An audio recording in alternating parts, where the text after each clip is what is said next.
Well, welcome, welcome. The music is a work in progress. The decor is a work in progress. It is all a work in progress. But then again, aren't we all? I am Melanie Marshall, and this is Dr. Heather Collins. And welcome to the first episode of What Is She Thinking?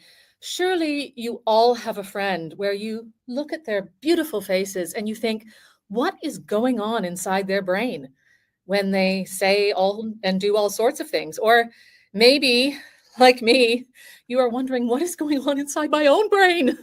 What is happening right now? We've all asked ourselves that question. What is happening right now? Why am I this way? Why am I thinking this way? What am I thinking?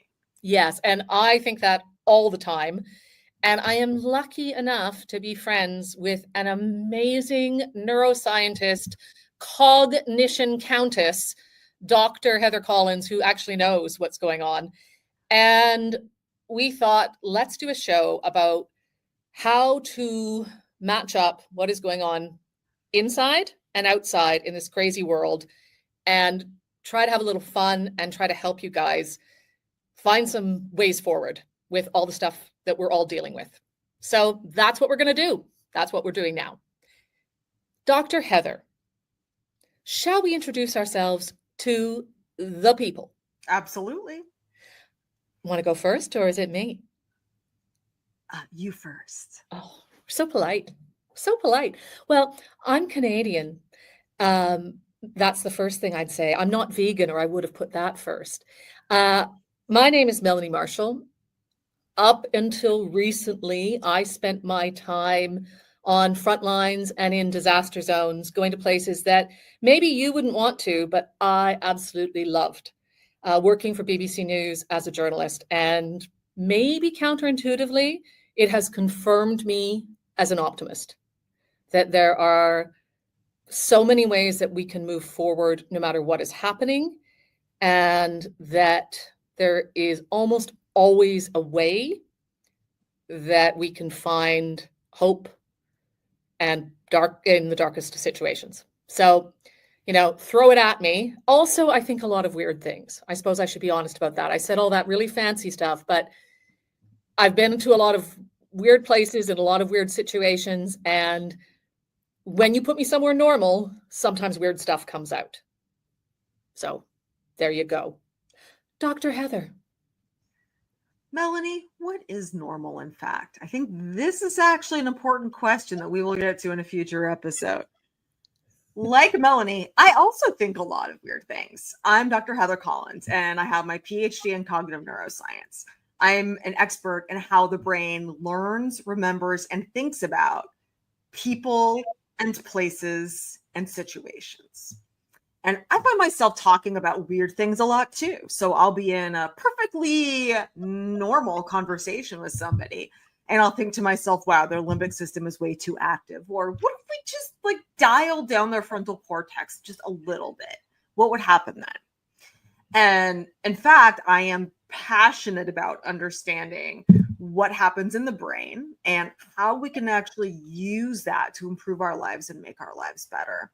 So I've done all of this research that's really important in journals like New England Journal of Medicine and Proceedings of the National Academy of Sciences. I am in the United States here, not Canada.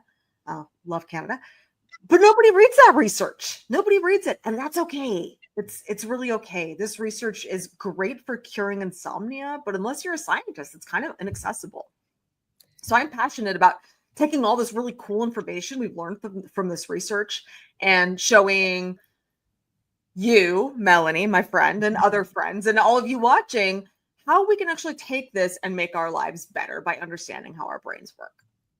And, that is actually how we met, is because we are both speakers. We go out and we take our expertise to try and help other people. And Heather and I met because I'm just so fascinated by how big your brain is and all the stuff and because you do, I am one of the people who has come to you and been like, so what's wrong with my brain, right? Why do I?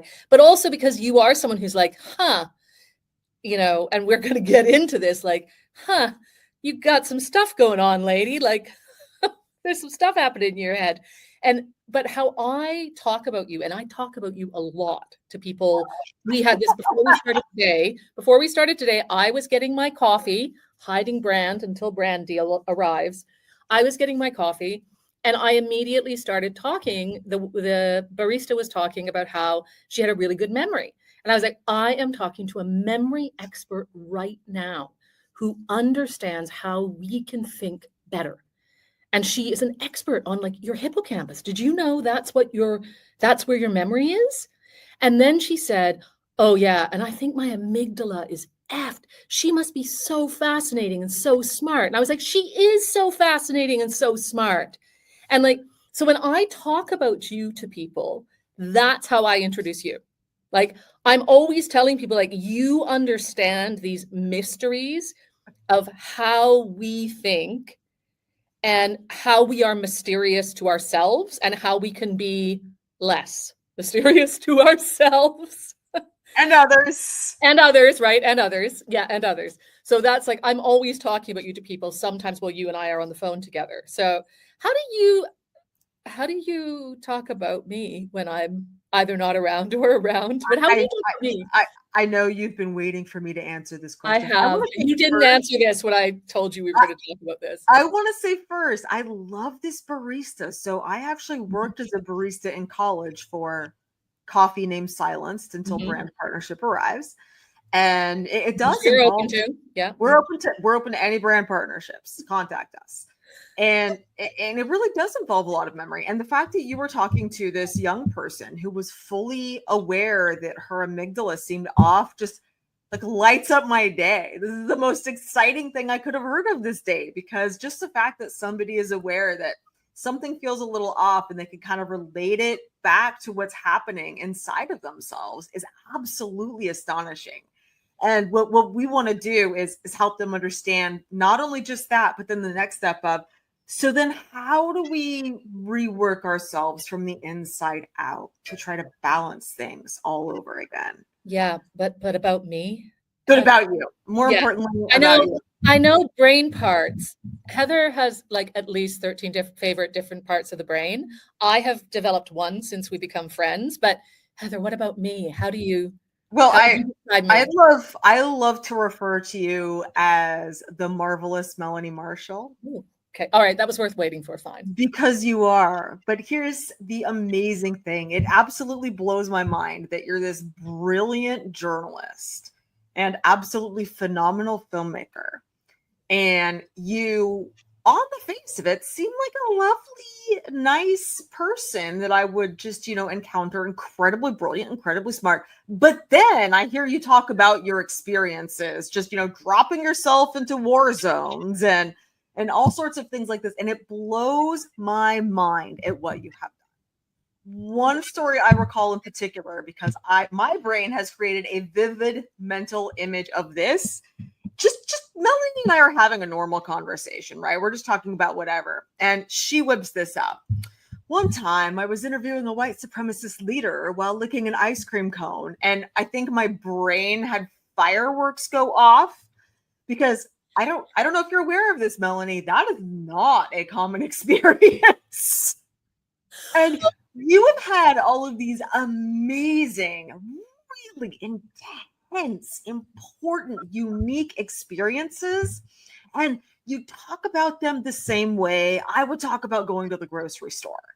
It's absolutely phenomenal. And you've been so many places and done so many things. And you've seen humanity at its absolute worst and humanity at its absolute best. And that range of experience with humanity just blows my mind and makes me just want to sit and talk to you for hours and just hear all of your stories and everything you've experienced. It's endlessly fascinating. And this is why I love being friends with you. I love being friends with you too. And now I'm all, I'm like looking for I found a sound. Bum, bum, bum, bum. Next episode, I will have like graphics and everything for that. Like, I'm just learning all of this, everybody. I think but we wanted to do this to be of service. Like, we love talking. So we were like, we should record it. But I think I find real value talking to you because I've learned so much. And I think so much about how we can help people who are finding the everyday moments hard and who are discounting their own experiences and who are discounting where they are. And like for those of you who like maybe you just want like some amazing brain hacks, which you will get. And maybe you want some awesome stories, which you will get, and some chat. And there's linkages in between. And we will have topics each time, and we will bring you that mix of topics and some current affairs, and you'll get takeaways. But I really want you to not feel alone. I want you to know that, you know, Dr. Heather, you heard her credibility, right? Like you, wow. And she is a very normal person with an amazing cat. And, you know, I don't think I am more inherently brave than any other human. I think I am someone who has been privileged to have all those experiences. And it has taught me a lot about humanity. And it has taught me that we all have a lot of things in common we can lean into. And so I think we know that we can bring that to you all. That's how I feel about it. Does that speak for you as well, Heather? It does. And I think the thing is that whether you are having challenges with your experience going to the grocery store, or as marvelous Miss Melanie has had with dropping yourself into a war zone, there are still commonalities within those two kinds of experiences. And so whatever your experience is, it's really amazing. Our brains tend to kind of converge on having similar sets of problems, regardless of what kind of life situation or context we're in. But we want to be sure to speak to you wherever you're at and whatever you're going through. That's what we're passionate about. And we're here for that. Yeah. And I was thinking about us, like, you know, we have such different brains. Like we have very different brains, which I think is why we are fascinated by each other. And like there's these commonalities, like common humanity. We love animals, we love people, we love helping. And I would say you are much more of a planner.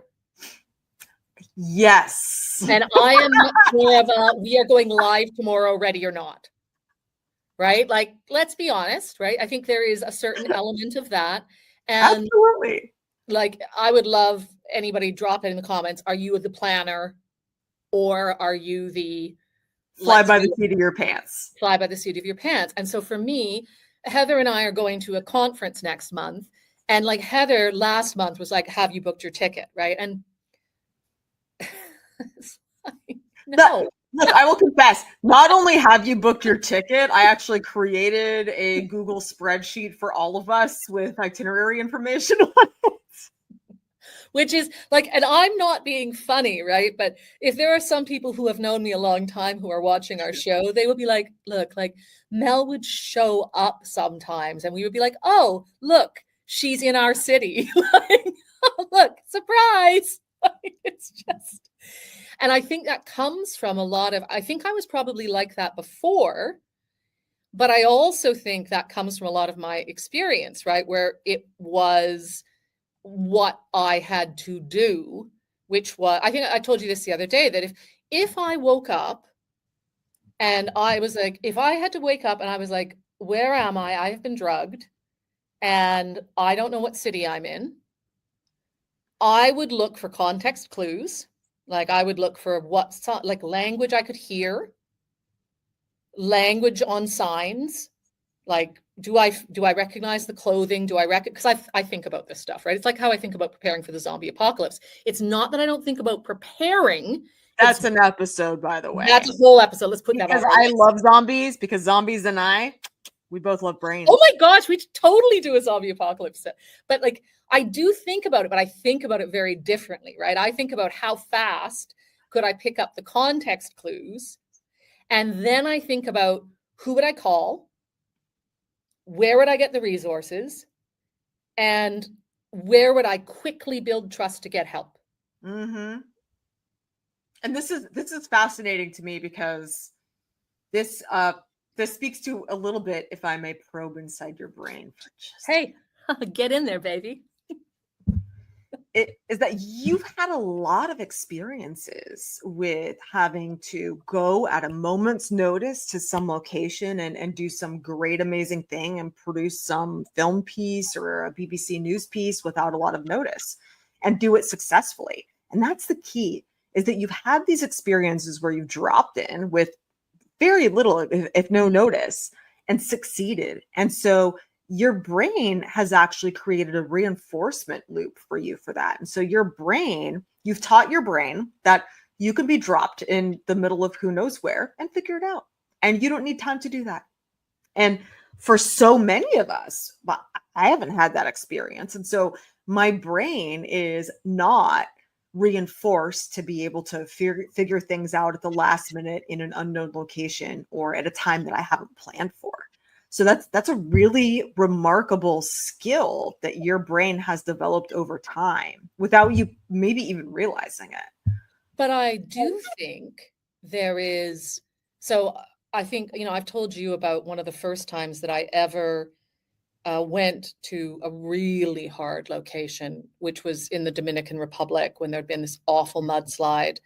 And because there was a race to get there, as there often is, there's this perception that the big media operations always have lots of money. And the weird thing is, when you are sent first, which I always was, you are often sent with not very much. Like the SAT trucks and the fly-in dishes and the like huge logistic operations arrive later. Those arrive a week later. I was always sent in with the passport, go bag, like whatever you can do. And so I had those. So I was always like, I would arrive with not enough money, with not like, I remember having to try to make a satellite feed work with literally the engineers spoke Spanish and Creole. And I had to try to help make the uplink work to British engineers. So I was speaking like 3 different languages, 4 if you count engineer. I count it. I count engineer. I'm married to a software engineer and I get it.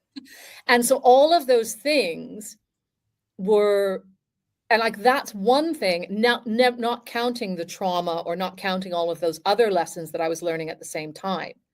And I mean, that's a whole other story, right? And so I think of like, when I encourage people to jump in and start something, it's not because I'm not afraid or daunted. It's because I am. But I also think, well, like the only way it happens is once you start. That's right. So I often think, and I'm curious to know what the brain part of that is, because I think, okay, yes, this today might be messy, right? It isn't as perfect as I would like. It's not the documentary smooth edit where I would love it to be like just with our music and all of this, but I'm convinced we wouldn't have done it if we waited for that with everything else we've got going on. Like, so for me, this is us dropping in to the Dominican Republic and I'm doing something that I would normally want an expert to do. and I'm just curious, like, and I'm not good at doing long-term stuff. I find that hard and scary. Ooh. Yeah, so that's really interesting. I think you really hit the nail on the head when you said just to start. And that's really the big barrier for a lot of people. We can, and in fact, planners like myself can get so deep into the weeds with planning that we never actually take the first step. And if you look at because of this idea that we have to be perfect, and the idea that we have to be perfect is actually not the pursuit of perfection. It's actually the fear of being judged as being stupid or incompetent or not enough or bad at something. So it's actually that deep-rooted fear, which takes place in one of your favorite brain areas. The amygdala? Ah, so close. Back here is going to be your occipital lobe, and that's responsible for vision. Huge real estate, big part of your brain. Yeah. Your amygdala is actually, if you take your finger and like poke it into your ear and just go like 2 inches in, you'd hit your amygdala, and it lives right next door to my favorite brain region, Hippocampus. You love the I hippocampus. love the hippocampus because I love memory, and the hippocampus is responsible for taking information from the outside world, bringing it into your brain, and consolidating it into a memory, and spreading that memory network throughout your entire brain. But because the amygdala and the hippocampus are that close together, that means your emotions and your fears in particular are really, really tied with your memory. And so we tend to just let that fear kind of take over when it comes to starting something new. And we don't think we make a memory of that fear rather than making a memory of doing the thing itself. Really? And So even, when sorry, I'm just curious. So even for somebody like you who knows it, yeah, girl, ask me how long I've been meaning to start a TikTok account. wow, how long? It's been about 4 months. Okay. And it's because your amygdala and your hippocampus are talking to each other? Well, it's because what yeah, exactly. What I'm remembering is what I'm thinking about. I'm making memories of the fear rather than memories of doing the thing itself. So you're Because remembering something that actually hasn't happened, but you're just yeah, afraid of it. and this is really interesting, but if it has happened inside of my brain. Oh, wow. Okay, hold on a second. I need to find a mic drop sound. Can you just say that again for the people in the back? Yeah, it has happened. It's happened inside of my brain. And just because it hasn't happened outside of your brain doesn't mean it's not real. If it happens inside of your brain, that means your neurons, your little biological parts responsible for defining who you are and making who you are, it's happening to them. And if it happens to them, it's happening to you. So even if it happens in here and not out here, this is real. And that's why fears are so challenging for us. So does I have a that, fear of TikTok videos, and I need to just take the first step, and I need to make one, and I need to understand that maybe it will be bad, and hopefully if it's bad, nobody will watch, but just getting that first one done will be a huge barrier. I'm sorry, I'm going to come back to this again because I just want to, because I think of, I've had a lot of fears, and for a long time, my fear was leaving the BBC. So people thought that I would be afraid of war zones, right? People are like, oh, it must be scary. Yeah. But I was very practiced at that, right? I knew how to be like, I'm on a plane. I know that I'm going to meet some people who are very good at this. I know a lot about where to stand and where to lie in the dirt flat down. And so that was a practice thing for me that I knew how to move forward. But I had a fear memory that I was going to leave and it was all going to go wrong and I was going to be nothing. And I think what you're saying to me was that because I had looped that and practiced that for probably a few years before I actually went out on my own, that was real to me It was in my real. brain. Absolutely. Can we 100%. just say this for everybody? Like, so this is why we're doing this. So don't beat up on yourselves about the fact that you are procrastinating, because actually you are trying to get past a memory that is as real as if you had been held up on the street by. And these are people think of memories as being in the past. These are not just memories. Memories of fear are reenacted when you remember them. When you remember something, your brain has the capability to re-experience that thing. And we do that with fear memories because fear is so strong in our brains. And so evolutionarily old and important to us because that's what protected us. When we were cave dwellers back in the day, it was the fear of the bear outside of the cave that kept us alive. Well, I always joke, right, that like I am not an athlete, but I have run very fast. Like there is video of me running when there was a Russian airstrike coming in. There is video of me running for the car that is like, I was moving. I was moving. You were an Olympic sprinter in that moment. I was an Olympic sprinter, embarrassingly pushing the cameraman out of the way, right? Which is why he's like, this is going in the news. But, I was moving because that is like, that's the fear center, which still works and should work because it has a purpose. But that's a whole other episode. Yeah, we're going to have to do an entire episode on that. I think the thing right now is this, which is like starting messy or not starting. I think it is to give ourselves the grace that if you are a non-starter, it is because you are looping back through a memory you have created of something that hasn't actually happened. Mm-hmm. And if you are a starter, you have found a way to kind of jump past that. Yes. And as you have said, start messy. We're starting messy here. You should start messy with whatever you're doing. Starting messy is the way to go, because think about this. You're always going to improve. So starting messy is okay because you'll get better. Can I just say, just to say, guys, this is the section, just starting messy. As we head into the end, as we are right now, we're going to give you takeaways from what we've been talking about. So what we've been talking about today is starting and starting messy. So what Dr. Heather is saying is a takeaway. Go again. And I'm going to do one too. Yeah, absolutely. Start messy. Do it. Just jump in with both feet. And I think importantly, as you talk about a lot, Melanie, in your keynotes with accidental bravery, it's okay to be afraid when you start. That's okay. Fear doesn't have to prevent you from acting or from starting or from going where you want to go. It's okay to do that thing, even if it's imperfect, especially if it's imperfect. And it's okay to be afraid while you're doing it. Just do it. And then you can hone your craft and get better after that.